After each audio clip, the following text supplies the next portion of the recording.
نحمدہ ونصلی علی رسولہ الکریم اما بعد۔ معزز سامعین، مومن کا دل اللہ اور اس کے رسول کی محبت کے ساتھ آباد ہے۔ جس دل میں اللہ اور اس کے رسول کی محبت نہیں، جس دل میں عشق مصطفیٰ نہیں، وہ دل آباد نہیں، ویران ہے۔ خواہ وہ اپنے آپ کو کتنا ہی آباد سمجھتا رہے، وہ دل آباد نہیں ہو سکتا۔ جس دل میں عشق مصطفیٰ نہیں،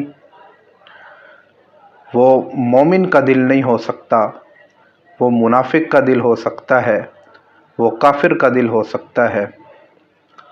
کیونکہ رسول اللہ صلی اللہ علیہ وسلم نے ارشاد فرمایا، لا یؤمن احدکم حتی اکون احب الیہ من والدہ وولدہ والناس اجمعین، کہ تم میں سے کوئی بھی اس وقت تک کامل مومن نہیں ہو سکتا جب تک کہ میری ذات یعنی رسول صلی اللہ علیہ وسلم کی ذات اس کو، اس کے والدین، اس کی اولاد، حتیٰ کہ دنیا کے ہر شخص سے بڑھ کر عزیز اور محبوب نہ ہو جائے۔ معلوم ہوا کہ اگر عشق کامل ہے، عشق مصطفیٰ کامل ہے تو ایمان کامل ہے۔ عشق مصطفیٰ کامل نہیں تو ایمان کامل نہیں۔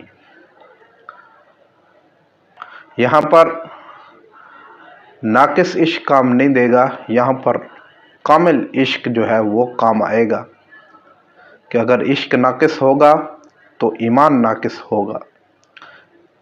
تو سوال یہ ہے کہ عشق کامل کیسے ہوگا؟ تو رسول اللہ صلی اللہ علیہ وسلم کا دوسرا فرمان ہے، رسول اللہ صلی اللہ علیہ وسلم نے ارشاد فرمایا، لا یؤمن احدکم حتی یکون ہواہ تبعا لما جئت بہ، کہ کوئی شخص تم میں سے اس وقت تک کامل مومن نہیں ہو سکتا جب تک کہ اس کی خواہشات اس دین کے تابع نہ ہو جائیں جو میں لے کے آیا ہوں۔ اگر ان دونوں حدیثوں کو جوڑ کر دیکھیں، پہلی حدیث میں کہا گیا کہ تم میں سے کوئی اس وقت تک کامل مومن نہیں ہو سکتا جب تک کہ میری محبت ہر چیز سے بڑھ کر نہ ہو، اور دوسری حدیث میں فرمایا کہ تم میں سے کوئی اس وقت تک کامل مومن نہیں ہو سکتا جب تک کہ وہ میرے لائے ہوئے دین کے مکمل طور پر تابعداری اختیار نہیں کر دیتا۔ تو یہ دونوں حدیثیں بظاہر الفاظ مختلف ہیں، لیکن بات ایک ہی ہے، کیونکہ عشق اور اتباع یہ دونوں لازم اور ملزوم چیزیں ہیں، کہ اگر عشق کامل ہوگا تو اتباع کامل ہوگی، کیونکہ عاشق محبوب کا نافرمان نہیں ہو سکتا، عاشق محبوب کا تابعدار ہوتا ہے۔ یہی معیار ہے عشق کو پرکھنے کا، کہ اگر عاشق مکمل طور پر دین کی تابعداری کرنے والا ہے، مکمل طور پر رسول اللہ صلی اللہ علیہ وسلم کی تعلیمات پر عمل کرنے والا ہے، تو اس کا عشق سچا ہے۔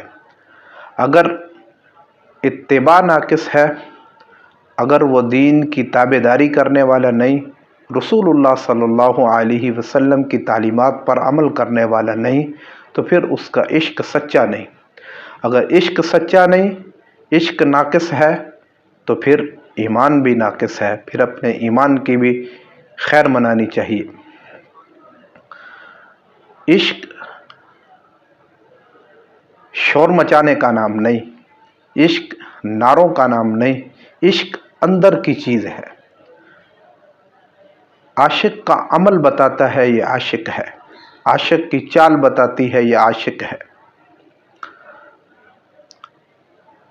یہ کیا عشق ہوا کہ محبوب کہے مجھے یہ بات پسند نہیں، اور عاشق کہے میں نے یہی کرنا ہے؟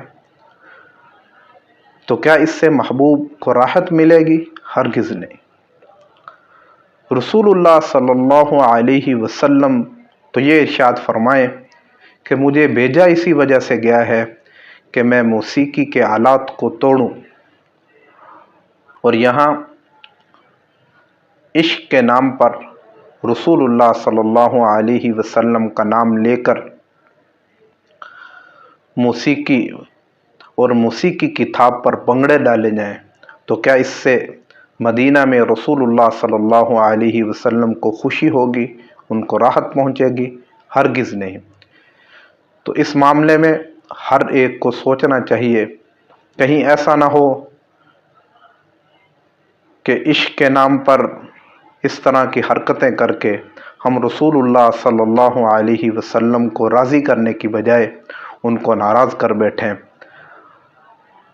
اللہ رب العزت سے دعا ہے کہ وہ ہمیں حق بات کو سمجھنے اور اس پر عمل کرنے کی توفیق عطا فرمائے، اور رسول اللہ صلی اللہ علیہ وسلم سے سچی محبت کرنے کی توفیق عطا فرمائے، ویسی محبت جیسا کہ رسول اللہ صلی اللہ علیہ وسلم کو مطلوب ہے، حقیقی محبت کرنے کی توفیق عطا فرمائے۔ وآخر دعوانا ان الحمد للہ۔